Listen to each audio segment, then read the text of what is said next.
Viva acima da mediocridade, e eu quero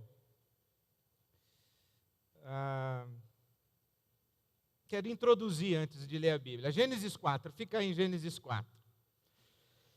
Viva acima da mediocridade. Mediocridade é uma palavra, o mediocridade é uma palavra que vem do latim, também do grego, do latim medium, do grego meso, que quer dizer estar entre dois termos.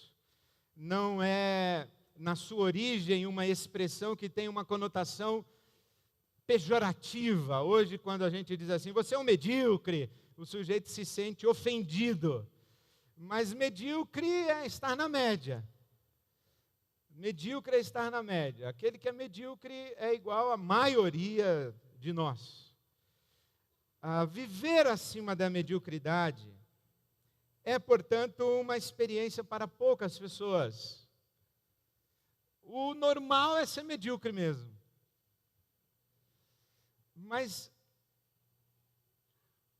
nós não precisamos nos acomodar à média. E quando eu estou suscitando essa expressão, viva acima da mediocridade, eu não quero dizer que você deve buscar uma condição a partir da qual você vai se sentir melhor do que os outros. E que você vai, a partir de então, olhar os outros de cima para baixo. Porque a vida acima da mediocridade, ela não está relacionada a quem está ao seu lado. Ela está relacionada com você mesmo. Viver acima da mediocridade significa ir mais longe, voar mais alto, significa chegar ao limite das suas possibilidades. As suas possibilidades podem ser diferentes das minhas. O que importa não é que você vá mais longe do que eu, ou que eu alcance uma altura maior do que a sua e voe mais alto do que você. O que importa é que eu vá o mais longe que eu posso ir e que eu voe tão alto quanto eu posso voar. É estender os limites das minhas possibilidades diante de Deus. Também não significa que eu serei, ou você, insatisfeito. Esse desejo de viver acima da mediocridade não nos condena a uma insatisfação, como se o melhor estivesse sempre por vir.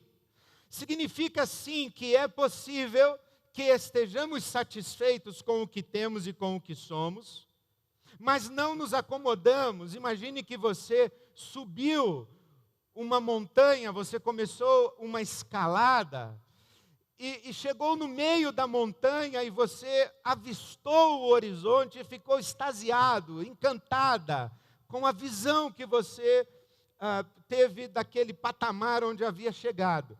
Você ficou encantada.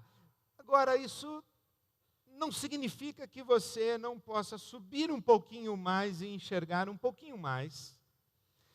Não significa que você não possa considerar ali no meio da montanha e imaginar, se daqui de onde eu estou, eu vejo tudo isso, o que será que eu não verei se eu chegar um pouquinho mais acima? Não é que eu não estou realizado nem satisfeito, eu só não estou acomodado. Por isso eu quero ir acima da média. Quando digo viva acima da mediocridade, também não estou dizendo que você deve buscar uma vida nos patamares de sucesso e diferenciação estabelecidos pela nossa sociedade. Aliás, nos patamares de sucesso e realização estabelecidos pela nossa sociedade, nós encontraríamos poucas personagens da Bíblia Sagrada que passariam no teste da mediocridade. Alguns dos mais extraordinários homens e algumas das mais extraordinárias biografias apresentadas na Bíblia Sagrada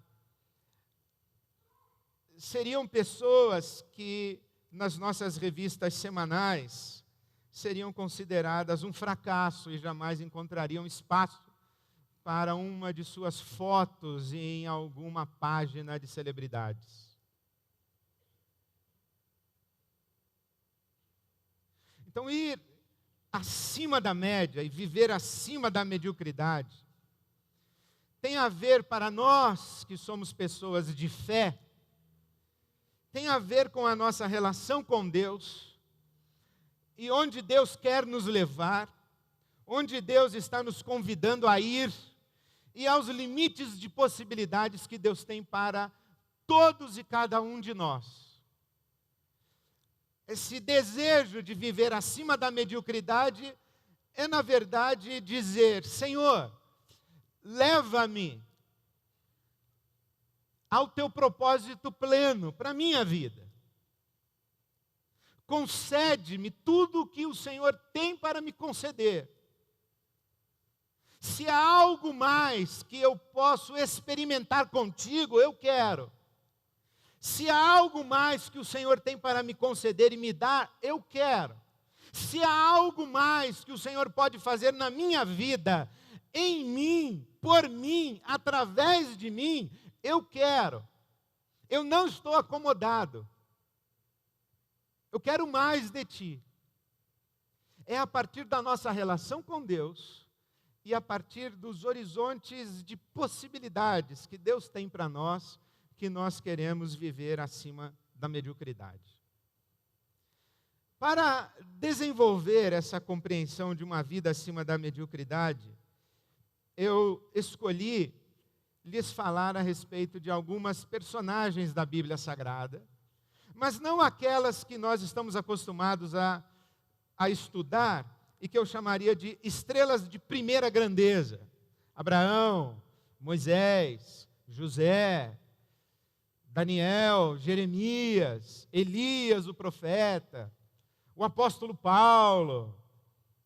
Escolhi, ao contrário, algumas estrelas de segunda grandeza. Ou terceira. Ou algumas pessoas que talvez vocês jamais tenham ouvido falar que elas existiram na Bíblia Sagrada. Ou se ouviram o nome, talvez não saibam a história e as implicações e a profundidade de suas histórias.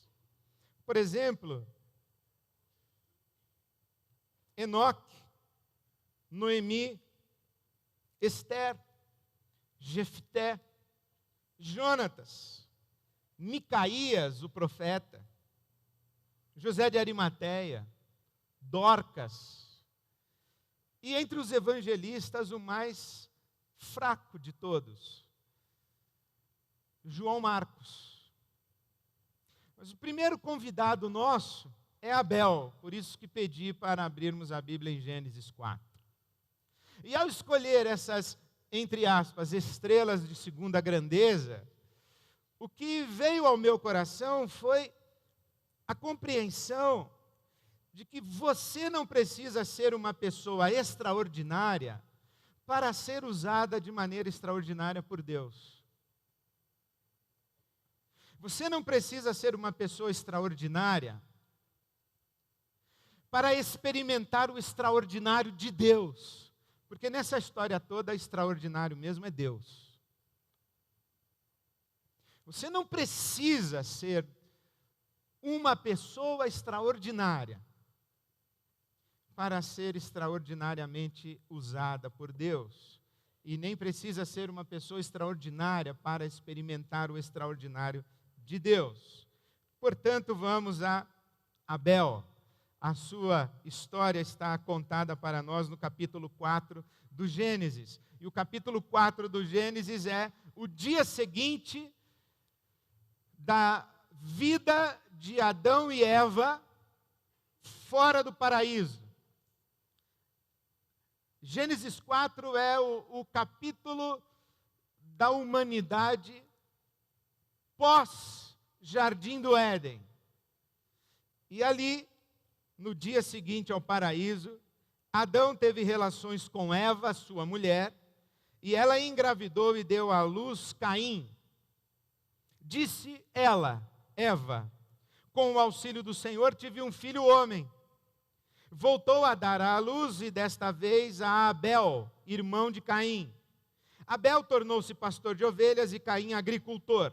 Passado algum tempo, Caim trouxe do fruto da terra uma oferta ao Senhor. Abel, por sua vez, trouxe as partes gordas das primeiras crias do seu rebanho. O Senhor aceitou com agrado Abel e sua oferta, mas não aceitou Caim e sua oferta. Por isso Caim se enfureceu e o seu rosto se transformou. O Senhor disse a Caim: por que você está furioso? Por que se transtornou o seu rosto? Se você fizer o bem, não será aceito. Mas se não o fizer, saiba que o pecado o ameaça à porta. Ele deseja conquistá-lo, mas você deve dominá-lo. Disse, porém, Caim a seu irmão Abel: vamos para o campo. E quando estavam lá, Caim atacou seu irmão Abel e o matou. Então o Senhor perguntou a Caim: onde está o seu irmão Abel? Respondeu Caim: não sei. Sou eu, porventura, babá do meu irmão? Sou eu, porventura, responsável pelo meu irmão? Disse o Senhor: o que foi que você fez? Escute, escute. Da terra o sangue do seu irmão está clamando. Agora, amaldiçoado é você pela terra, que abriu a boca para receber da sua mão o sangue do seu irmão. Quando você cultivar a terra, esta não lhe dará mais a sua força. Você será um fugitivo errante pelo mundo. Disse Caim ao Senhor: meu castigo é maior do que posso suportar. Hoje me expulsas desta terra e terei de me esconder da tua face. Serei um fugitivo errante pelo mundo e qualquer que me encontrar me matará. Mas o Senhor lhe respondeu: não será assim. Se alguém matar Caim, sofrerá 7 vezes a vingança. E o Senhor colocou em Caim um sinal, para que ninguém que viesse a encontrá-lo o matasse. Então Caim afastou-se da presença do Senhor e foi viver na terra de Nod, a leste do Éden. Caim teve relações com sua mulher, e ela engravidou e deu à luz Enoque. Depois Caim fundou uma cidade, a qual deu o nome do seu filho Enoque. A cidade chamou-se Enoque. Que o Senhor nos ajude a entender e experimentar a profundidade desta palavra sagrada. Amém? Amém. Para entendermos a história de Abel, e mais precisamente o seu conflito com seu irmão Caim, nós precisamos entender a história dos seus pais, Adão e Eva. E talvez perceber, a partir de sua origem familiar e dos conflitos que estão revelados nas linhas e entrelinhas desse texto sagrado, quem é Caim, quem é Abel, por que Abel esteve e viveu acima da mediocridade, por que Abel foi aprovado por Deus. E aqui está uma boa definição do que é estar acima da média e da mediocridade. É receber a aprovação de Deus. Abel foi aprovado por Deus.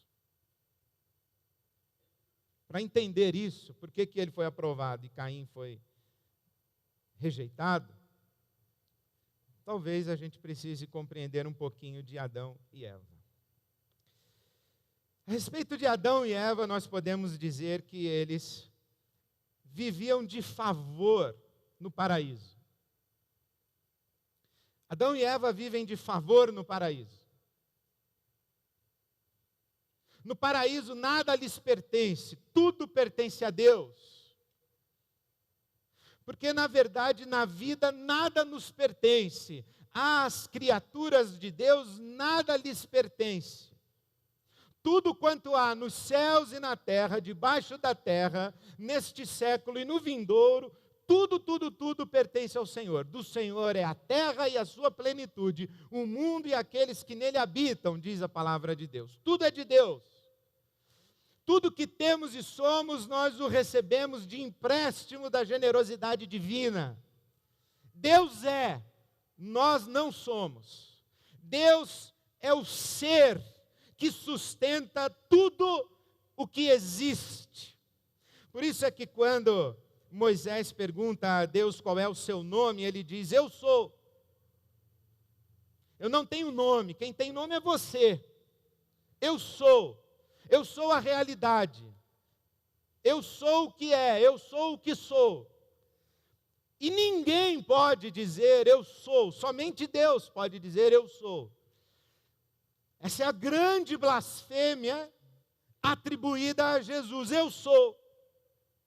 Eu e o Pai somos um. Blasfêmia.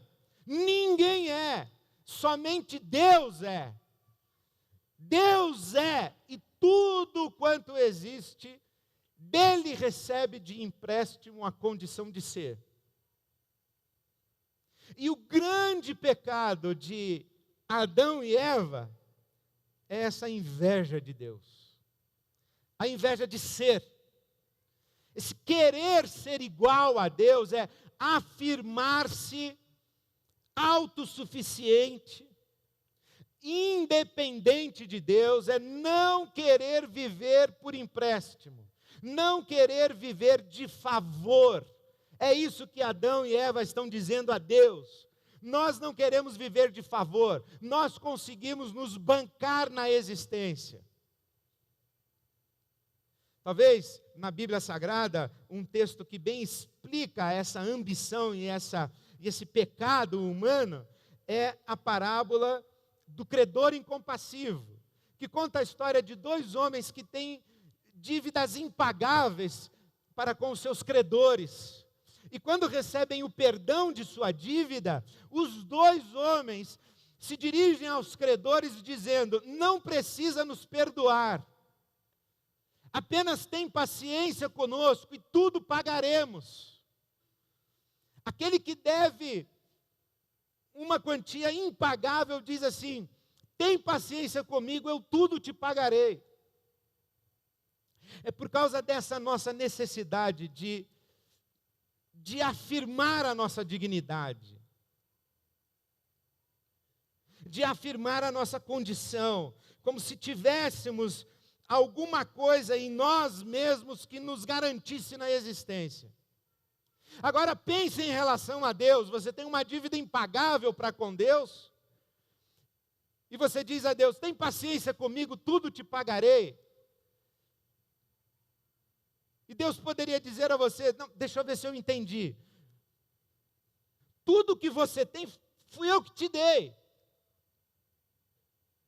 Então eu vou pegar tudo que é meu e que está na sua mão, e aí então você dá um jeito de me pagar. Só vai ter um jeito de você me pagar, é você pedir emprestado para mim, para me pagar. E isso vai colocar você numa condição de uma dívida que se multiplica ao infinito. Você não tem condição de me dar nada. Tudo que você tem, o que você é, foi eu que te dei. Então, que pecado é esse no seu coração que quer afirmar-se como quem tem alguma coisa? Essa fala é uma das minhas prediletas do apóstolo Paulo no capítulo 4 da sua primeira carta aos Coríntios, o versículo 7. Pois quem torna você diferente de qualquer outra pessoa? O que você tem que não tenha recebido? E se o recebeu, por que se orgulha como se assim não fosse? 1 aos Coríntios 4, 7. No que você é diferente de mim? Se tudo que você tem porque Deus lhe deu. E se Deus lhe deu, por que você se orgulha como se você tivesse isso pelo seu próprio mérito? Então, o grande conflito que existe na Bíblia Sagrada e atravessando a Bíblia toda é esse Deus que não tinha necessidade alguma de criar você e a mim, mas num ato da sua graça nos criou. Esse Deus que não fosse o ato da sua graça, nós não existiríamos. Porque sem o ato primeiro de Deus, nada seria, somente Ele. Mas Ele, por uma autodeterminação, faz essa escolha de nos criar. E nos chamar à existência.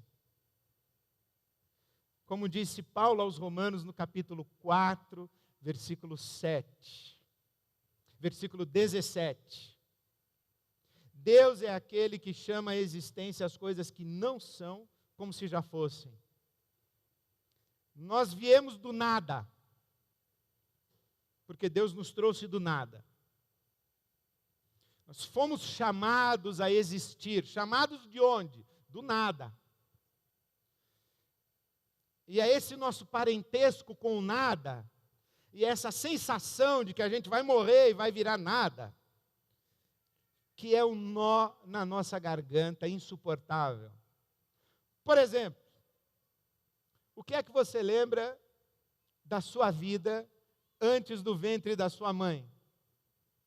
Se você lembra alguma coisa, é bom procurar a gente ao final da celebração. Nós temos como cuidar de você. Mas o que você lembra da sua vida antes do ventre da sua mãe? Você não lembra nada. A possibilidade que depois da sua morte você volte para o mesmo lugar é desesperadora, não é? É esse gosto de nada que a gente tem na boca que faz com que a vida se torne quase que insuportável para alguns de nós. Kierkegaard, por exemplo, ele disse: pus o dedo na existência e lambi. Tinha gosto de nada. Duro, não? É por isso que Adão e Eva, eles não querem ser nada. Não querem viver de favor, não querem ter vida de empréstimo. Agora vamos aos filhos deles. Abel e Caim, ou Caim e Abel. Não é possível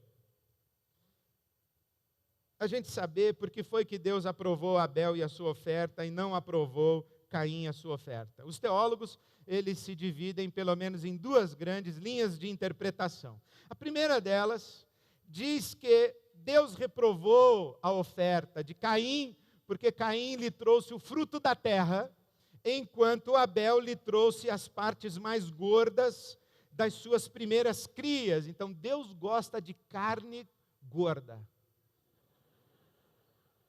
Deus gosta de carne gorda. Não se sinta culpado nem culpada. Deus, se ele fosse numa churrascaria com a gente hoje à noite, ele não ia cortar aquela gordura toda. Mas ele também não tem problema de colesterol. Então os teólogos dizem assim, olha, Caim trouxe o fruto da terra e Abel trouxe um animal sacrificado. E isso faz memória a Adão e Eva que se cobriram com as folhas do fruto da terra, mas Deus sacrificou um animal e fez com a pele do animal vestes para Adão e Eva. Isto é, aquilo que vem do fruto da terra não serve de anteparo entre Deus e o homem. E aquilo que é do fruto da terra não cobre o pecado do homem em relação a Deus, porque o pecado é coberto com o sacrifício de vida. A alma que pecar, esta morrerá. Então tem que ter a morte de alguém, uma morte sacrificial. Por isso é que Jesus é apresentado como o Cordeiro de Deus que tira o pecado do mundo. Então a ideia seria essa. Caim traz as folhas da parreira, traz o fruto da terra, o fruto da sua agricultura, e Abel traz um animal sacrificado. E essa é a razão por que Deus aprova Abel e rejeita Caim. Uma outra linha interpretativa diz que a aceitação e rejeição não tem a ver com o objeto da oferta, tem a ver com o coração do ofertante. Deus aceitaria qualquer oferta. Nós estamos num período pré-mosaico. Nós ainda não temos a instituição do sacerdócio de Arão. Aliás, nós não temos nem a nação de Israel. Nós não temos a estrutura religiosa judaica. Portanto, dizem os teólogos que Deus aceitaria qualquer oferta, desde que com o coração correto. Aí, eu penso que, muito embora a primeira interpretação me chame a atenção e eu tenha simpatia por ela, até porque ela é corroborada pelo restante da Escritura, me agrada mais pensar na segunda e olhar para o coração de Caim. Por quê? Porque a minha afirmação dessa noite é que, perguntando às personagens bíblicas, e especialmente a Abel, Abel, o que é necessário para viver acima da mediocridade? Ele responderia para nós: para viver acima da mediocridade é necessário viver em adoração. Para viver acima da mediocridade é necessário viver em adoração. E o que significa viver em adoração? Primeiro, não significa viver no culto, não significa viver em louvor, não significa viver cantando. Seria insuportável esse negócio. Então, viver em adoração é outra coisa completamente diferente. O que é? Então, vamos tentar ler as entrelinhas dessa narrativa de Caim e Abel, do sacrifício rejeitado e do sacrifício aceito. Primeiro, quem é Abel? Nós não sabemos muita coisa a respeito de Abel, senão que ele era o filho mais novo, que ele imitou o irmão e que ele levou uma oferta para Deus. O primeiro a levar a oferta foi Caim, o segundo foi Abel. Ele imitou o seu irmão mais velho, falou: se ele está levando uma oferta para Deus, eu também vou levar, só que eu não vou levar a dele, eu vou levar a minha. Como ele era um pastor de ovelhas e o outro irmão era agricultor, ele levou. Mas nós sabemos uma coisa a respeito de Abel, que é o significado do seu nome. E você sabe que os autores bíblicos, eles não dão ponto sem nó. Na Bíblia não tem nada aleatório. O nome de Abel é nada. Não é que o nome de Abel não significa nada. O nome dele é nada. Qual é o seu nome, meu filho? Nada. Você chama nada? Eu chamo nada. A variável, ou as variáveis para a tradução poderiam ser: qual é o seu nome, meu filho? Fumaça. Qual é o seu nome, meu filho? Vapor. Qual é o seu nome, meu filho? Efêmero. Qual é o seu nome, meu filho? É aquilo que é e daqui a pouco já não é mais. Qual é o seu nome, meu filho? Aquilo que se desmancha no ar. Qual é o seu nome, meu filho? Aquilo que volta para o pó. Qual é o seu nome, meu filho? Nada. Porque Abel traz no seu nome a mesma expressão do livro do Eclesiastes, quando Salomão diz: vaidade de vaidade, tudo é vaidade. Nada de nada, névoa de nada, pó de vento, nada de nada. Efêmero, vacuidade total, vazio. Qual é o seu nome, Abel? Nada, vazio, fumaça, pó de vento. Eu sou nada. E ele entrega uma oferta para Deus. Abel sugere para mim que representa o ser humano que tem consciência de ser nada, mas não se rebela pelo fato de constatar que nada é. Abel é um sujeito que não tem vanglória, como disse Tomás de Aquino. Vanglória é a glória do que é vão. Ele não tem vaidade ao trazer a Deus uma oferta, porque ele é nada. Ele não tem glória em si, ele não tem sustentação em si. E ele traz uma oferta para Deus. Abel representa o sujeito que não está com raiva de Deus por ser nada. E que não está com raiva de Deus por viver humilhado de favor. Abel é um nada que vive em paz com o fato de ser nada. E leva uma oferta para Deus. Ele não questiona Deus. Por que o Senhor me fez assim? Por que o Senhor me colocou fora do paraíso? Por que o Senhor me expulsou do jardim? O meu pai que comeu o negócio, não fui eu podia estar lá e ele aqui. Ele leva uma oferta para Deus, simplesmente ele leva uma oferta para Deus. E depois de levar a oferta para Deus, ele volta para o nada, porque ele morre, o irmão dele mata ele. Ele é o nada que não se rebela. Santo Agostinho diz que o pecado é revolta, cegueira e orgulho. É a revolta com a nossa condição de ser nada. Cegueira porque a gente não enxerga que a gente é nada. E orgulho porque a gente pensa que é alguma coisa.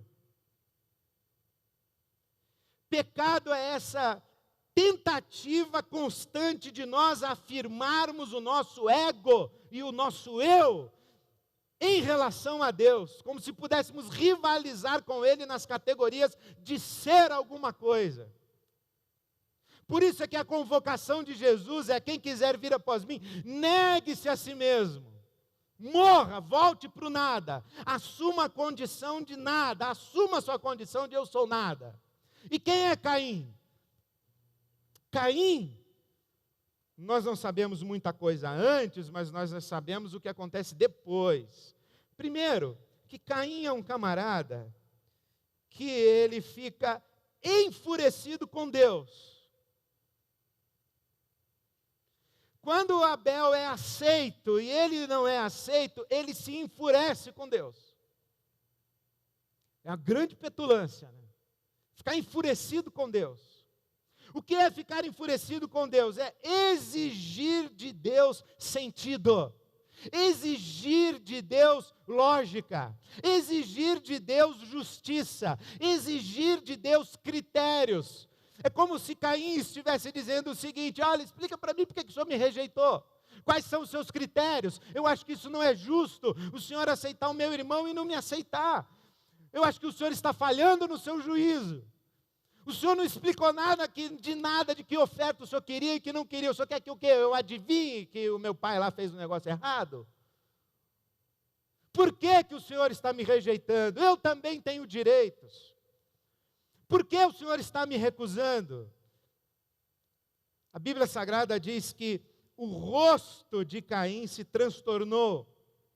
Ele faz cara feia para Deus. Ele quer explicações de Deus, ele quer uma ação de Deus em seu favor, ele acha que Deus lhe deve, ele acha que Deus agiu mal para com ele acha que Deus foi injusto para com ele acha que ele foi, desculpe minha expressão, sacaneado por Deus. Falou: o Senhor não podia ter feito isso comigo. Ele rivaliza com Deus. Ele acha que Deus é devedor a ele. Como se ele fosse alguma coisa que Deus merecesse ou devesse dar satisfação, ou tivesse algum compromisso para com ele. Essa condição de ser nada significa olhar para Deus e falar assim: Senhor, se o Senhor quiser me esmagar com o polegar, pode. Se eu quiser soprar e me devolver ao pó, o Senhor também pode. Te agradeço os 49 anos que eu vivi. Se o Senhor quiser soprar agora, o Senhor pode. O Senhor é Deus. E o Senhor não me deve explicação. E eu não vou me sentir com crédito para com o Senhor. O Senhor não vai me dever nada. O Senhor pode, o Senhor é Deus. Se o Senhor escolheu me amar, foi por mero cavalheirismo seu. Não há mérito nenhum em mim. Aliás, eu não deveria nem estar aqui para falar essas coisas para o Senhor. Não sou nada. Mas o Caim não é assim. Então Deus diz a ele assim: você acha que você é alguma coisa? Então vamos ver se você é alguma coisa. Esvazie o seu coração do ódio que você tem do seu irmão, da inveja que você tem dele. Esvazie o seu coração da mágoa que você tem contra mim. Esvazie o seu coração dessa petulância de julgar-se meu credor. O pecado está aí na tua porta, então domine o pecado que está aí na tua porta. Você tem condição de se bancar na vida, então domine o pecado que está aí na sua porta. E Caim precisa voltar para Deus e dizer assim: não consegui, eu matei meu irmão. Aí Deus diz assim para ele: bom, agora a sua maldição vai se complicar. Porque o seu pai, ele com o suor do rosto tirava o pão da terra. E você vai suar, e a terra não vai lhe dar pão. Você vai ser um nômade, um errante. Você vai viver peregrinando pela terra em busca de comida, porque você não vai mais conseguir cultivar o solo, você não vai ter mais pouso, você não vai ter mais casa, você não vai ter mais uma terra que é sua, você agora está banido. E ele diz assim para Deus: mas isso é um castigo demasiado para mim, porque todo mundo que me encontrar vai me matar. É uma grande sacada de Caim. Ele diz assim: olha, meu irmão morreu uma vez só, eu vou morrer milhões de vezes. Porque toda vez que eu encontrar alguém, a minha culpa vai estar sobre mim. E os olhos de repreensão, de rejeição, de condenação, de acusação estarão sobre mim. Eu vou ser rejeitado o tempo todo, vão me matar o tempo todo. É como se Deus dissesse: mas é isso mesmo que acontece com quem acha que é alguma coisa e não é. É empurrado para o seu devido lugar, o nada. Aí então Deus diz assim para Caim: mas eu vou fazer uma coisa por você. Eu vou colocar em você um sinal. E você não vai morrer. E ninguém vai matar você. Porque quem matar você eu vou vingar 7 vezes. Mas eu vou colocar em você um sinal, porque ninguém vai matar você. É como se Deus dissesse: você só vai existir porque eu quero que você exista. Porque se eu entregasse você aos leões, eles devorariam você. Eles vingariam a morte do seu irmão. Se eu entregasse você à justiça, você estava morto. Mas eu vou colocar a minha graça para perseguir a sua vida e você vai existir porque eu quero que você exista, você vai continuar vivo porque eu quero que você continue vivo, porque no meu universo não se sustenta pela justiça, o meu universo se sustenta pela minha graça. Quem reivindica a justiça está reivindicando algo que está fora da lógica do universo de Deus, por causa da graça de Deus. Isso para nós é muito difícil. O que é justiça? Justiça é dar a cada um aquilo que lhe é de direito. O que lhe é de direito? O nada. Um sujeito que levanta a mão e diz assim: Deus, faz justiça em mim. Aí Deus faz assim, ó. Aí, acabou. É nada. Por isso é que Jesus conta a parábola do fariseu e do publicano. Um vem e diz assim: Deus, eu te dou graças porque eu sou maravilhoso, eu oro, eu dou oferta, eu dou dízimo, eu vou na igreja, eu isso, aquilo, ajudo a creche das criancinhas, eu faço aqui, assado. E Deus olha para ele: isso para mim quer dizer nada. Aí vem um outro sujeito e diz assim: Senhor, tem misericórdia de mim que eu sou nada. Aí Deus diz: isso aí para mim quer dizer tudo. A nossa espiritualidade medíocre é a espiritualidade do fariseu. É raciocínio de mérito, é raciocínio de demérito. É uma espiritualidade que se julga credora de Deus. É uma espiritualidade que pede satisfações a Deus. É uma espiritualidade medíocre que reivindica de Deus. Eu não consigo entender um negócio desse. Que diz assim: Deus, o Senhor está demorando muito para responder minha oração. Deus, por que o Senhor fez isso comigo? Deus, por que o Senhor me deu essa doença? Deus, por que o Senhor tirou meu emprego? Deus, por que essa mulher não me ama? Deus, por... É muito Caim falando na reunião de oração. É muito Caim no culto, pessoal. É medíocre.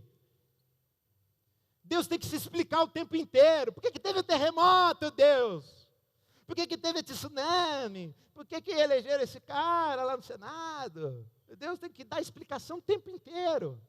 Por que meu irmão é mais rico que eu? Por que meu cunhado trocou de carro? Por que não sei o quê? Por que ela tem esse vestido e eu não tenho? Por que eu tenho esse corpo e ela tem aquele nariz? E Deus tem que ficar se explicando o tempo inteiro.